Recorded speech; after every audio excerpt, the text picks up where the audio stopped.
On Tomorrow's World tonight, pop music produced by a robot.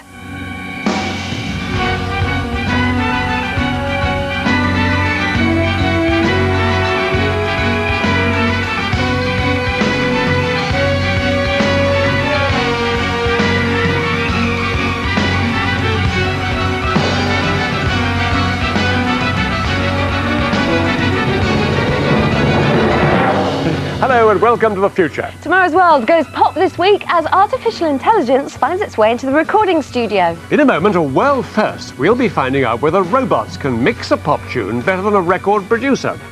Manus here provide the music, and you decide. Plus, is the stress of football fever getting to you? In Italy, it's causing ulcers amongst some of the fans. And Craig Doyle meets the brave cancer sufferer who's helping scientists develop a new painkiller 1,000 times stronger than morphine. But first, Manus here are about to make pop music history by undertaking a brave experiment in the name of science. They've agreed to be the very first musicians to try out the services of a brand new robot. In a moment, they'll be playing their new single, Star, and the CD released tomorrow gives you two versions. One with the track mixed by a producer, and the other mixed by an artificially intelligent robot. In a moment, you can see how it's done, and you can decide which track you prefer. But first, Ronan, why on earth did you do this? Well, we thought the cutting edge of technology has always been used in dance music, and we thought, well, it's never been used in rock music really to a great extent, so we thought, give it a go. What's really interesting about the idea to you, though? Well, it's the first of its kind ever in the world, so it's quite an exciting thing to be involved with, I think. So what do you think people will think? Do you think they'll be able to tell the difference between the two tracks? I think it's a matter of taste. I don't think that the one will ever replace the other, the human and the robot, but we'll find out, won't we? OK, well, give us a quick blast of Star, then. All right.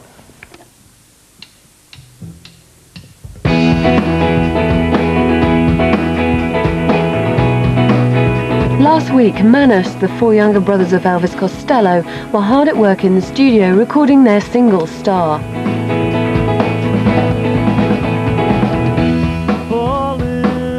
It's a familiar, if time-consuming process. In order to get the best possible sound, their sound producer Patrick records 18 separate tracks of instruments and voices. Over the next week, he used his skill and artistic judgment to mix the tracks together to make his version of the band's song, balancing the vocals, bass, guitars and drums at levels he thinks sounds good together. Within this building is a rival sound producer, a budding young artist who's also been hard at work this past week creating a second version of the song. Now, I've brought Patrick's version with me so that we can compare the two and work out which one we prefer. Come with me. And this is it. The rival sound producer is actually a robot. Kevin Warwick, you're the creator. How does it work? A basic mix is created in what we call the parent generation. It's a first go, a first attempt. That's then improved over a number of generations using genetic ideas, crossing over, mixing, and even mutating. The robot makes an attempt at being creative by producing a few basic mixes from the original tracks. The best of these are picked out by a human, and these provide the starting point for the next generation of sound mixes, and so on. It took about 10 generations or 12 hours to come up with the final mix of this song, but this will speed up as the system develops, making a huge saving on human time. Well, we felt like we needed an independent assessment of the two separate mixes, so who better than someone who's mixed for the likes of Elton John and Pulp, sound producer Pete Lewis. So Pete, you've been learning about this all day. Yes. What do you think and how does it work? I think, considering it's done very, very well. I mean, it's a very, very difficult thing to mix a record, and this seems to kind of get the hang of it very quickly. I mean, it's had a couple of mishaps. It's done this one, where for some unknown reason, it sort of missed the drums out. But missed the drums out altogether? Yeah, I mean, you can just sort of hear them in the background subtly. So they're just very low level? Yeah. What else did it do? It's done this one as well, where it's done the same thing. It's put the drums at normal level, but it's put the vocal at the back when it comes in. So it's really quiet. I see, so when the vocal's meant to be, you can hear it, yeah, but it's just very, very low again. So Pete, if you take the same short section in the track, can you hear the difference between the two mixes? Yeah, I can hear quite a large difference. I'll play the first one from the human mix. And where's this? Just going into the first chorus. Here it all lifts and the dynamics go up. And if I play you roughly the same section from the computer,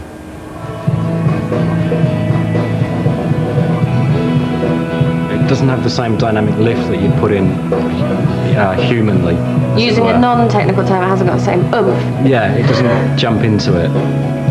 Okay, I think I can hear it. Can we hear it one more time? Yeah, I'll play the human one again.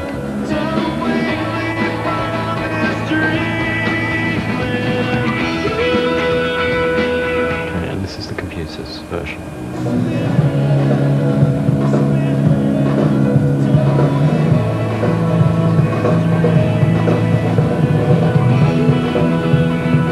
Right, so it doesn't go so big into the chorus. No, it doesn't have that lift that you'd put in there. You would put in? I'd put in, as a yes, human. as a human, yes. So Pete, what's the final verdict?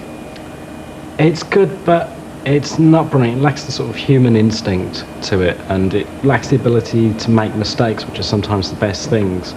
So I don't think I'm out of a job just yet. Okay, now the real proof of the pudding. The boys in the band have never heard the robot mix of their track before, but they're hearing it now for the very first time in there.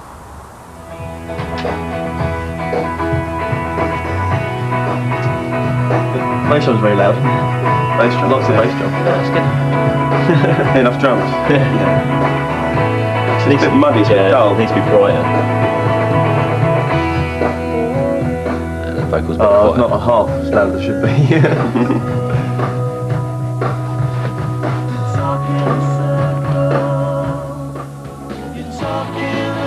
Now we've changed back to Patrick's mix, so you can have a final comparison.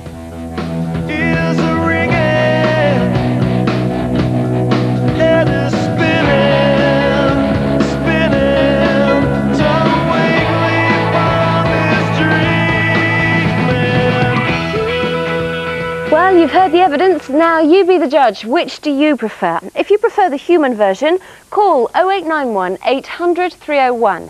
That's 0891 800 301. If the robot's the one for you, then call 0891 800 302. That's 0891 800 302. The lines will be open until 12 noon tomorrow, and the results will be announced on the programme in 2 weeks' time. That's the 15th of July. Now, with the World Cup reaching its climax, spare a thought for the Italian fans. They take their football very, very seriously.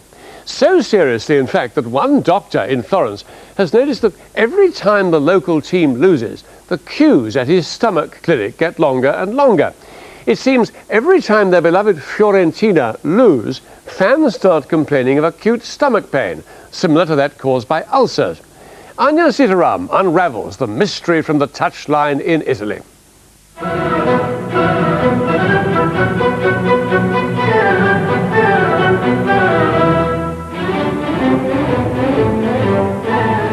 To most of us, the people of Florence seem to have it all, living in one of the most beautiful cities in the world. But despite all of this, the daily grind and crowded streets can push tempers to boiling point. But the Florentines think they have an antidote to their stress-filled lives. And it's this, football. But it turns out the one passion Florentines love to unwind to is actually adding to their problems. This is the Fiorentina Stadium, and on the left is Dr. Bononomi, not only an ardent Fiorentina fan himself, but also a gastroenterologist. And apart from worrying about who's going to win the match, he's equal concerns about the state of the Fiorentina fans' stomachs after the game. At his weekly stomach clinic, Dr. Bononomi began to notice a lot of his patients were Fiorentina fans, and they were showing all the signs of having stomach ulcers. Questo può essere un problema per I tifosi della Fiorentina. This could be a bad problem for Fiorentina fans who suffer from chronic stomach disorders. The game can be a very stressful event. Anticipating the result of the match can be so stressful that it can cause a great deal of pain. Enorme stress per loro. Silvano has been a Fiorentina fan for the past 50 years and has all the symptoms of a suspected stomach ulcer.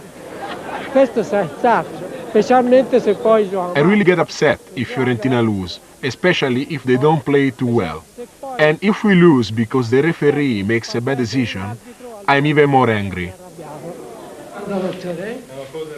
Silvano's severe gastric pain has finally brought him to Dr. Bononomi's clinic. But it's not stress alone that causes problems for fans like Silvano. The main factor is a bacteria which lives in the gut called Helicobacter pylori, and the only way to check for ulcers and the bug is for Silvano to have an endoscopy.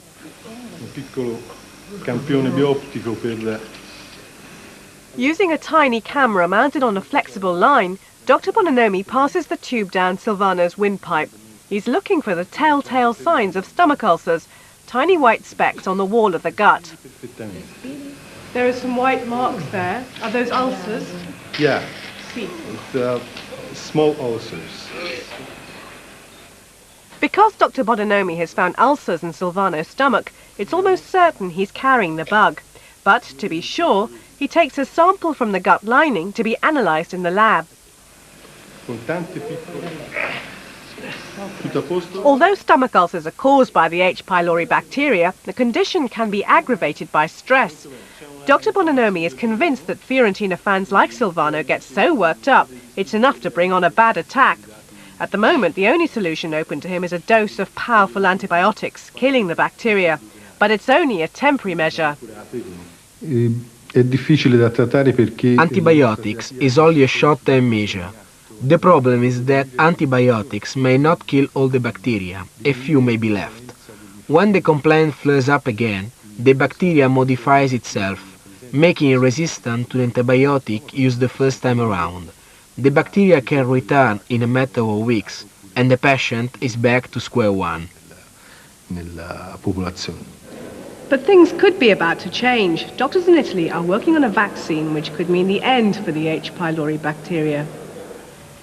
The struggle to find a cure for the bacteria hasn't been easy. Dr. Figura from the University of Siena has been working on a new vaccine.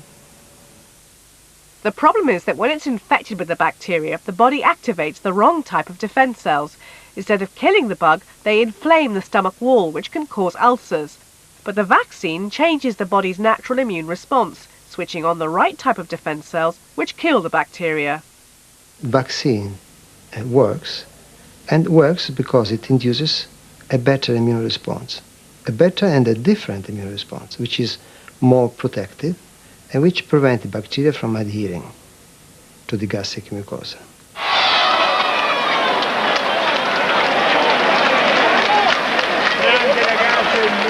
So for now, Silvano only has antibiotics to see him through the stresses of the last game of the season. The vaccine has worked on animals, and human trials will be starting soon.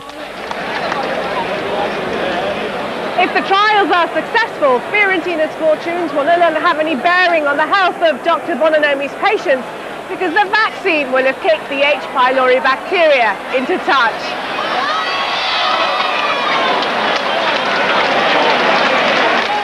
And if you feel football fever is taking its toll on you, you'll be glad to hear the trials of the new vaccine are planned for the end of this year.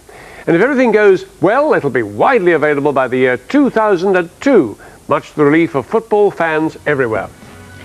Still to come, why can't you change lead into gold? The question that's been puzzling alchemists for centuries. Now Peter asks scientists for the truth. And the moving story of Dusty Hodges, the cancer sufferer taking part in the trials of a new painkiller 1,000 times stronger than morphine. Now, news of a groundbreaking new internet event at the Science Museum. Tomorrow, our very own Jez Nelson will be hosting an online debate to mark the final of a web design competition for schools. Tony Blair has pledged that by 2002, every school in the UK will be connected to the internet. And tomorrow he'll go online to congratulate students all over the UK taking part in the competition, which puts their computer skills to the test. Pupils here at St John's Primary School in Brixton, London are finalists in the project. They're challenged to use internet technology as a teaching and learning tool. They're just one of 50 school groups taking part in the competition. Entrants of all ages must design educational pages for the Science Museum's website. The children learn key IT skills, the schools get online, and the museum expands its educational resources. Youngsters from St John's use the internet to illustrate science in the city. Inspiration comes from the playground. Their 4-page website shows how they collect rainwater to irrigate the school gardens. These IT hopefuls find out tomorrow whether their website is the favourite with the judges. Winners or not, they prove IT can stimulate an interest and understanding in science. If you want to take a peek at the best of this year's web designs, they're showcased on the Science Museum's website. And if you're a student or a teacher, you can take part in the online debate tomorrow. Find out more on the Tomorrow's World website. The address is coming up at the end of the programme. Peter. Now for one of our special Why Can't You reports.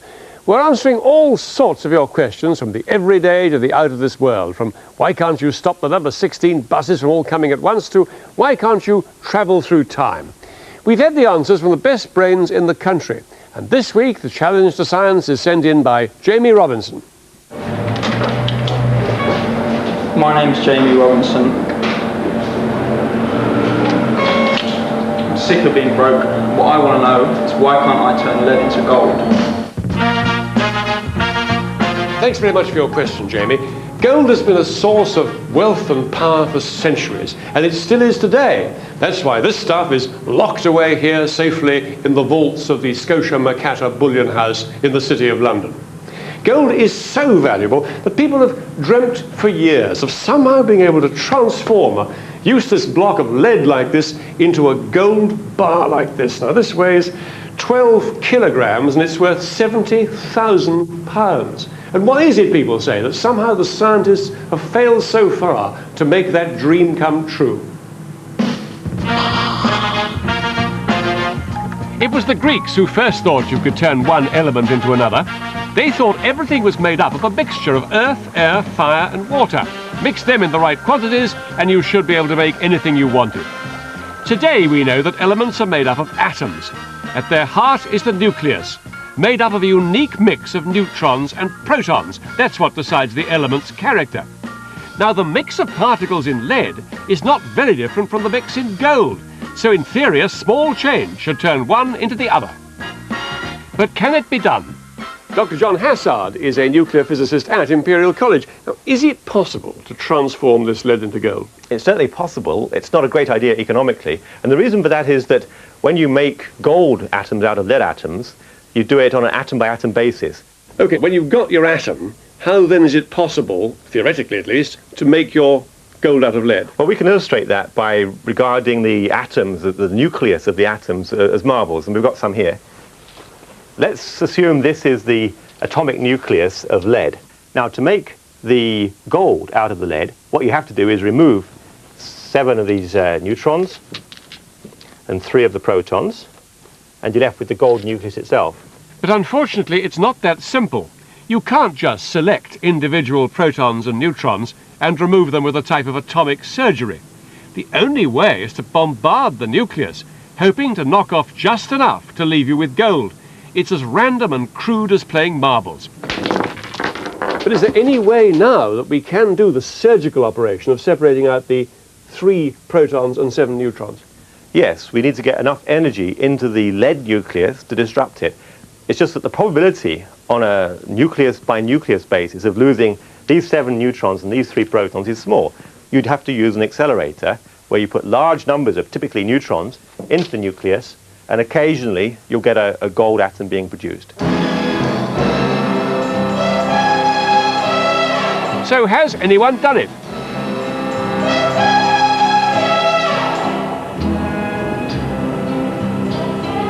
The closest you get to a real-life Goldfinger is David Lunny.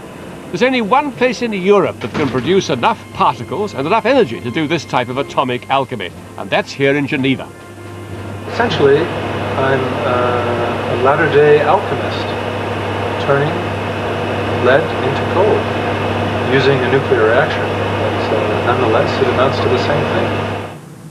He uses a sort of giant nuclear pea shooter. It fires huge numbers of protons with great force at a lead target. And even though most protons fail in their mission, the machine can still produce 1 billion atoms of gold in just 1 second. So let's see him do it. With a simple click of the switch, 1 billion atoms of gold. So easy. Lead into gold. We've finally done it. Or so the computer screen tells us, so why can't we go and collect it? It may sound like a lot, but it really isn't. It would take you 1,000,000 years to produce enough gold to make a ring. So if you were thinking of doing it, you'd be better off planning for gold in the river. So although we can make gold here, the most powerful atom smasher in Europe still can't even make enough for a single gold ring. So is there another way? Back to our nuclear physicist, John Hassard. So if it's as complicated as all that, is there any other way of turning lead into gold? Well, there must be, because there is gold, and nature found the way 10 billion years ago. The way nature does it is have a supernova. Now, a supernova is a huge star which collapses and creates sufficiently high energies for the lead to transmute into gold. So if science can only produce a fraction of the energies of a supernova, we'll have to wait a long time for that alchemist dream to come true. The answer to your question, Jamie, is that scientists can turn minute quantities of lead into gold, but nobody's going to get rich that way. And if, by any chance, someone one day did crack the secret of the supernova, the trouble is then that there'll be so much of this stuff around that it'll be as worthless as a lump of lead. We'll be answering some more of your why can't you questions, so if you have something you want me to ask the country's leading scientists, write to us at Why Can't You, P.O. Box 14124, London W12 6YW. That's Why Can't You, P.O. Box 14124, London W12 6YW. Now for the moving story of Dusty Hodges, a sufferer from terminal cancer. For people like him who experience chronic pain on a daily basis, there is only one drug strong enough to bring relief: morphine. The problem is that the body becomes tolerant, requiring stronger doses that can produce severe side effects. But now American scientists have developed a new drug that is 1,000 times more powerful than morphine and is non-addictive. Craig Doyle reports from California. San Francisco is one area where the new drug is under trial. It's been tested out on selected patients suffering from the most intense chronic pain. Dusty Hodges has been diagnosed with lung cancer, and even high doses of morphine have not dulled his pain. Most people don't understand how bad pain can be. I would sit basically on the couch and cry because I was in pain and didn't know what to do about it. And my wife knows. I mean, she was there 24 hours a day. It's just terrible, because what it gives you, the spouse or the caretaker, just such a feeling of helplessness. There's nothing I could do. I mean, I could rub his feet, or I could hold his hand, or I could sit and cry with him, but I couldn't get rid of the pain. But help is at hand. Dusty's life has undergone a remarkable transformation thanks to the new drug. It's a painkiller that's come from an unlikely source. These are cone snail shells, and this one here is particularly important. It's called Conus magus, the magic cone snail, and it certainly lives up to its name. For 50 million years, they've lain hidden in tropical coral reefs, carrying a very deep secret. Now, that secret's out in the open. The way it kills its prey may provide the key to easing the suffering of millions. And it's the effect cone snails have on their prey that scientists think could help in the battle against pain. Cone snails send out a harpoon loaded with venom that knocks out the fish. The paralyzed fish is then quickly reeled in and swallowed by the snail. George Milinich has spent 12 years working out whether the snail venom can provide the key to producing a new type of painkiller. Cone snail venoms are very effective and very potent at paralyzing fish, and they do so by acting on the nervous system. So blockers of the nervous system, as are found in cone snails venom, would, we hypothesize, be effective medicines by blocking the nervous systems of humans. Scientists would need to harvest the venom of millions of snails to produce a widely available drug. This is commercially impossible, so George and his team need to identify the key ingredients and then manufacture them in the lab. It's an uphill struggle. They need to discover the size and shape of the venom's complex molecular structure and then find a way to copy it. And after 12 years, this is what they've come up with, ziconotide, a new drug that not only blocks pain, but unlike morphine, leaves the rest of the nervous system unaffected. Ziconotide is a calcium blocker. So by blocking calcium, ziconotide blocks the communication from one nerve cell to another. It works like this. Signals come from an injury and are transmitted through nerves to the brain, where they are actually perceived as pain. Ziconotide works by targeting those pain signals, blocking their route to the brain, whilst leaving the rest of the nervous system working as normal. George Milianich is convinced the new drug is potentially a major breakthrough in the treatment of chronic pain. But before it's released onto the public, it must be passed by one of the world's toughest regulatory bodies. Dr. Frederick Presley is running trials of the new drug for the American Food and Drugs Administration. He's used ziconotide on a number of patients, including Dusty, with exciting results. Our rate of success in our center, which is only a small population of the total, has been in excess of 90% favorable response. And again, I would say that these are the most difficult, intractable problems we're dealing with, and we are seeing 90% of patients that get a good response, at least a partial response to the drug. Ziconotide can't help Dusty win his battle with cancer, but it has dramatically improved his standard of living. Well, it changed completely. I mean, this is my left arm, okay, 8 weeks ago. No, it wasn't even, I was probably about a month, maybe 5 weeks. 5 weeks ago, I couldn't do this. I mean, this is wonderful. I couldn't open a beer with my left hand. I couldn't do anything. I was basically an invalid. Yeah, an invalid with about half of my body that worked, and the rest of it was trash. It has been my privilege over many years to witness the courage of patients like Dusty deal with problems that we can barely imagine. And to watch a man like that go from staggering pain back to being in a situation where he can smile, where he can hug his wife, and where he can do the things that we take for granted every day is a very rewarding thing for me. Since that film was made, we're sorry to say that Dusty lost his battle with cancer. However, his family wanted us to show this film in the hope that the new drug could help others like him. They're convinced that the new drug have made the last few months of his life more tolerable. The US Food and Drugs Administration will make their final decision on whether to license ziconotide in the autumn. That's it for now. This time next week there'll be live World Cup football on BBC One, but Tomorrow's World will be back in 2 weeks' time with a special summer series. We'll be getting out of the studio and going around the UK, visiting some of the most exciting developments and events in science. But for now, goodbye. Bye. Bye.